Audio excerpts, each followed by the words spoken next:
Les coquillages ne s'ouvrent qu'en été. De Clara Hérault. Lu par Violette Erhardt et Natalia Pujol. Léna ouvre sa portière avant même que nous soyons complètement à l'arrêt. L'odeur de l'océan me frappe alors de plein fouet. En une seconde, l'habitacle s'en trouve envahi. Les souvenirs que je garde de mes 19 étés passés ici défilent sous mes paupières à la vitesse de l'éclair. Les fous rires sur la plage, le sel sur ma peau, le ciel rose au-dessus de l'océan, le parfum des glaces sur mes lèvres, l'odeur de monoï qui flotte dans l'air, le reflet du soleil sur les plages cornées de romans que je dévore en quelques heures, ma Madeleine de Proust à moi. J'en ai le vertige. Léna fait quelques pas sur le rebord de la route, la tête rejetée en arrière, ses longs cheveux balayés de mèches blondes flottant dans l'air, ses yeux fermés. Puis elle se penche dans l'habitacle et me demande « Tu viens ?» Pour une fois, son expression est ouverte, presque douce. Une main tendue dans ma direction. Mon ventre se tord sur lui-même. Je me vois la saisir, sortir de la voiture et la suivre.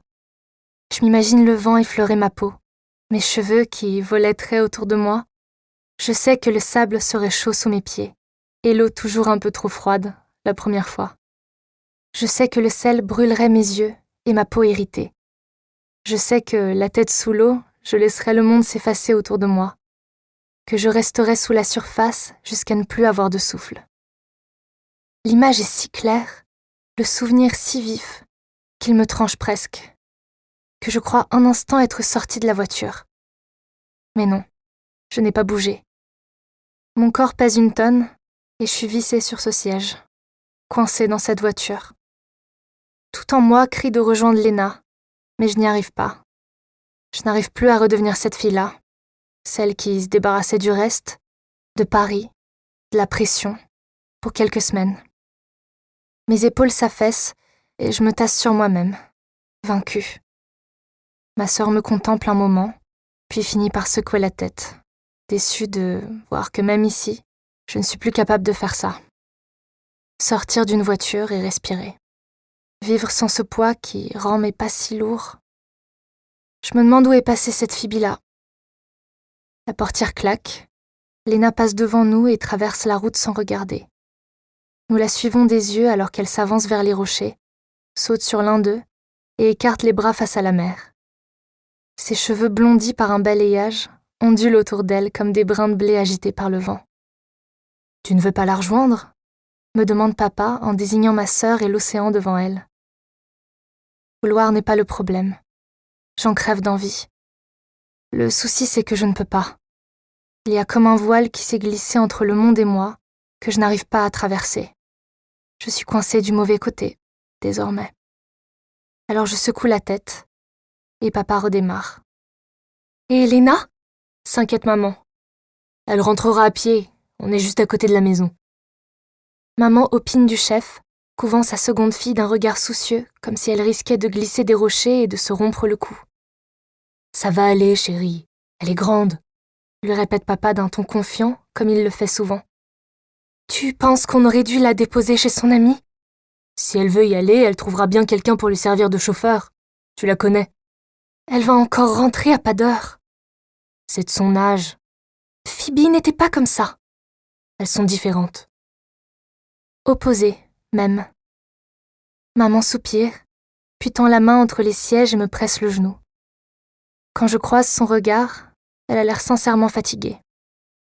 Une part de moi la comprend et ressent de la peine pour elle. Il n'est pas rare que je la surprenne avec des yeux rougis après ses disputes avec Léna. Elle en souffre. Et d'un autre côté, leur relation me donne envie de hurler aussi fort qu'elles deux. Comment s'étonner de l'incendie après avoir jeté l'essence au cœur du brasier ? « Heureusement que t'es là, mon ange », me dit-elle finalement. Comme je ne sais pas quoi lui répondre, je me contente de plaquer un sourire sur mes lèvres, jusqu'à me fendre le visage en 2. Il est faux, mais elle ne le remarque pas. Elle ne semble jamais le faire, de toute manière. Un étau se resserre sur ma poitrine, alors que les rues deviennent de plus en plus familières. J'essaie de toutes mes forces de disparaître, en vain. J'ai envie de demander à papa de s'arrêter, de faire demi-tour, et de rentrer à Paris, parce que je sens la bile envahir mes lèvres. Je ferme les yeux, respire et attends que la vague passe. Elle passe toujours. Trop vite, on tombe dans la rue de ma grand-mère et le portail vert de sa maison se dessine au loin. Une avalanche de souvenirs me submerge et j'essaie tant bien que mal de les repousser. Je me suis dit que ça irait, que cette année je pouvais prendre sur moi, mais j'avais tort.